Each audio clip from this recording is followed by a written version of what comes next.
the moments they like the most. Remember, as you watch, look at the bottom of the screen. Men's responses are in green, women's are in yellow.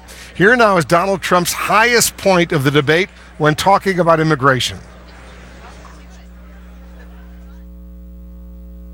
Somebody runs across the border, becomes a citizen. Under her plan, you have open borders. You would have a disaster on trade, and you will have a disaster with your open borders. But what she doesn't say is that President Obama has deported millions and millions of people.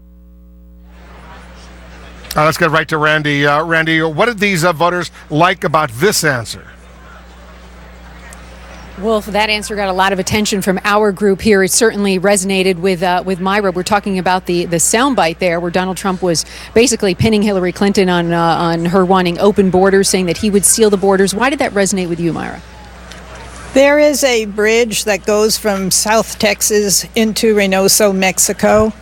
And with this bridge, you can walk across it or drive across it, and underneath the bridge is the Rio Grande River. So you see a problem. You want the borders sealed. The borders need to be sealed because the people just totally swim across the river. There is sometimes 30, 40, 50 people that are crossing at any given time during the day or the night.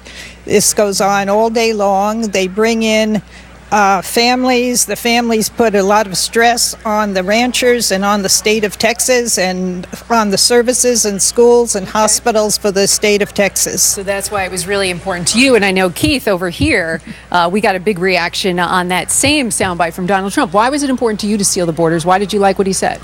Oh, because we're either a country with borders or not. We either are a country of laws or we're not. So, I mean, we know drugs are coming in illegally. We know ISIS is coming in. And I do believe Homeland Security, CIA, and the FBI already said at Capitol Hill there's no way of really vetting them coming into the country. All right, so that was just a couple of responses to Donald Trump's highest point. And Wolf, I know that you have another soundbite there, another moment where Hillary Clinton also did pretty well with this group. That's right, Randy. Let's take a look at Hillary Clinton's most liked moment. I will defend Planned Parenthood.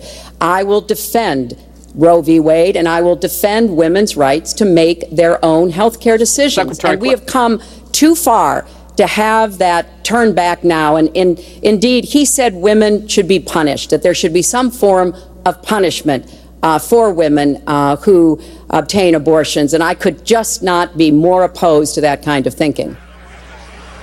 All right, Randy, both men and women seemed to like that response, right? Yeah, we found that really interesting that both men and women really supported Hillary Clinton in that moment. Certainly, Natalie, you did, talking about the Planned Parenthood moment where Hillary Clinton was saying she would defend Planned Parenthood, that she would defend a woman's right to make health care decisions for herself. Why was that important to you? It was important to me because I don't think the government should have any control over a woman's body. Just like they wouldn't have control of a man's body, there's no reason that it should be for a woman. And also Planned Parenthood comes with a lot of other options like mammograms and so on, so it's not just a ripping out. And I want to know what anatomy class he was in that he thought that that's how it's performed days before, ripping out. And as we said, men as well feel very strongly about this. Asher, let me ask you, why did you agree with Hillary Clinton and think that was a high moment for her in that time in the debate?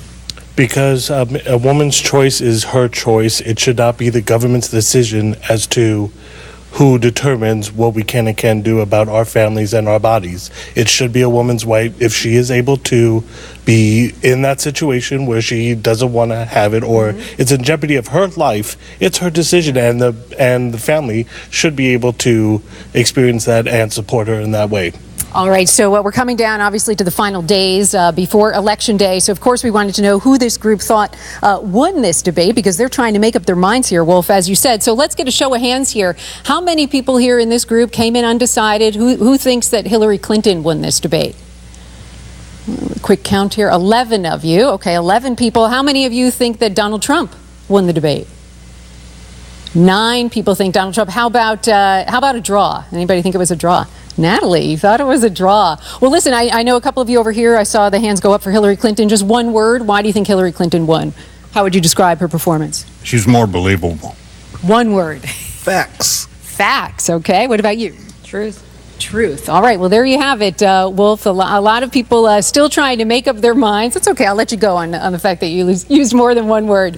Listen, we wanted to know, of course, also, did this debate help anyone make up their mind? Have they decided? That's the key question here. And Wolf, when we chat again, we're gonna talk to these folks a little bit during the break, and when we chat again, we'll have those answers for you, Wolf. All right, Randy. Thanks very much. Very interesting.